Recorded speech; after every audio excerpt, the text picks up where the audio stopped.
Hi everyone. Today we are canning. Yes, I'm going to teach you how to can tuna. For those who don't know how to can tuna, this is a tutorial for you. This is a great way to store your tuna when your freezer's full. Say your husband or your wife went out and there's a sale, because especially nowadays when things are tight, if you got a sale on meat, they fill up the freezer.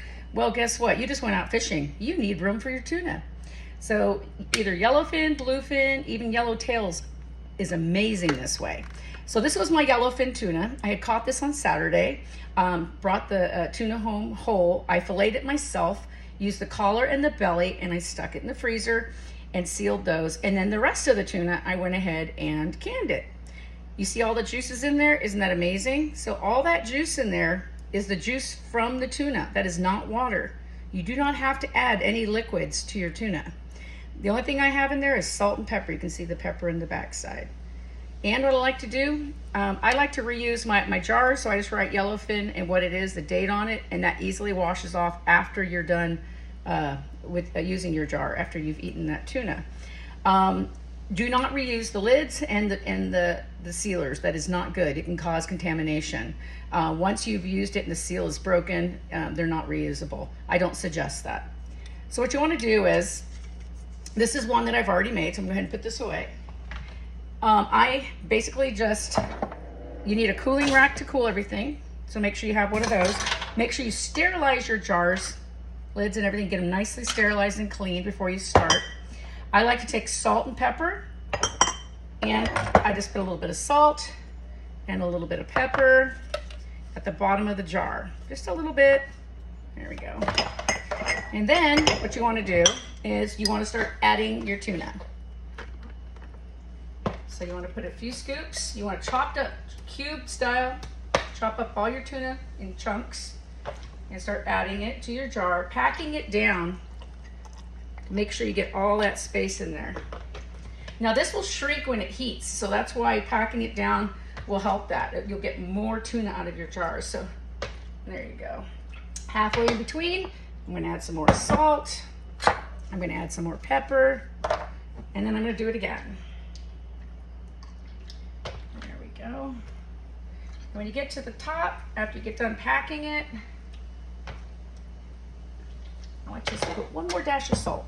My guy likes a lot of salt, so I have to do that for him. When you want to put your lid on, before you do that, you're going to want to take a paper towel and some distilled white vinegar. Make sure you have some white vinegar on hand. You're going to want to wet down your paper towel with the distilled vinegar and really clean the edges of that jar. You want to get a nice seal on that. If you have any juices and stuff, you won't get a proper seal. So make sure you wipe down that outside of that jar and that little rim around the top. There you go. You want to leave about 1 inch on the top, and you want to put your lid on. Okay, when you put your lid on, don't go real tight. If you go real tight, guess what's going to happen? The pressure in the pressure cooker and the heat is going to cause all the tuna to start cooking and boiling, but what's going to happen is the pressure is going to build up and it's going to pop out the bottom. Your bottom of your glass will break out. It's the same way with jams and jellies. You don't want it too tight, you don't want it too loose, you want it just right. The Goldilocks rule, just right. So once you do that, you're ready to go. I can fit about 5 jars inside my, I have a pressure cooker, extra large power, and I can fit about 5 of them in here. I'm going to take these ones that I've already started out. I'm going to show you what's going on in here. We have a rack, so you want to make sure you have the rack at the bottom, and you want to make sure you have enough water in there. See that water in there? Oops, there we go. And you have enough water in there, about 1 inch is perfect. Okay, and then you put all your jars in. Make sure they're not too tight. Remember that, okay? I can fit about 5 in here. I'm going to add 1 more. I got 1 more going in here. And then we're going to put the top on. When you put the top on, you want to make sure you get it sealed properly, nice and tight, okay? On there, there's this little device here, okay? It holds the steam in. You want to make sure you have it on the lock position, okay? When it's in the lock position, everything's locked in and ready to go, there's a little button here, canning and preserving. You want to press that. Okay, we don't want 10 minutes, that's too short of a time. So we're gonna press this one here. We've got 45 minutes. Okay, now you just let it set because it's gonna start heating up on its own. It takes about 15 minutes and then it'll start to 45 minutes, which gives you a total time of an hour of cooking time, which is perfect. I'm gonna go ahead and turn that off because I'm not ready yet. I gotta add another jar. But when it is ready and it's done, that little thing I was showing you in the backside, now you need to turn that to the steam position. You need to release all the pressure and the steam out of your pressure cooker. That is very, very important to do. Please be very careful. It's dangerous if you don't. You can get burned. All kinds of things can happen. So please read your instructions when you get one of these. Once all the steam is out and it's ready, slowly open it. You want to slowly open your pressure cooker and take it out and remove it. Then you want to use one of these little things, this little grabber for the cans, the jars. And you want to go in here, literally can there, carry your jar on over. It's hot, remember it's hot.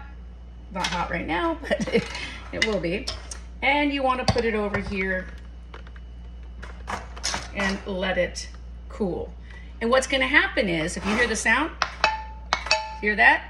When it's hot and it's ready to go, it's gonna they're all gonna start popping and it's gonna seal its own. It's gonna seal on its own. If it doesn't do that, you can like literally stick your finger there and it'll help it along. Okay. Once it's cooled down, after you see all the boiling goes away, you'll see all the juices boiling and stuff. You can tighten the lids and then you're ready to go. Now I know some other people that like to add jalapeno peppers and different things to their tuna, and it's fine. If you like that, go ahead and add it. Like I said, I sometimes I tried putting some herbs in it before, herbs, and they left a bitter taste. So I wait and just do salt and pepper and the juices. And when I'm ready to make that tuna dip or that tuna salad, tuna melt or tuna cakes, I add all my seasoning then. And then that way I'm using fresh seasoning and I'm using fresh jalapeno peppers and things like that. But it's up to you. It's all up to what you want to do. You can go on YouTube, and I'm sure there's some other videos that can show you some other recipes to try. And yeah, it's just a great way to make room for more tuna and have it and preserve it. And it lasts a long time, and it's great for the kids. You can make some tuna salad sandwiches. But thank you so much, guys, and happy canning and tight lines. Good luck out there on the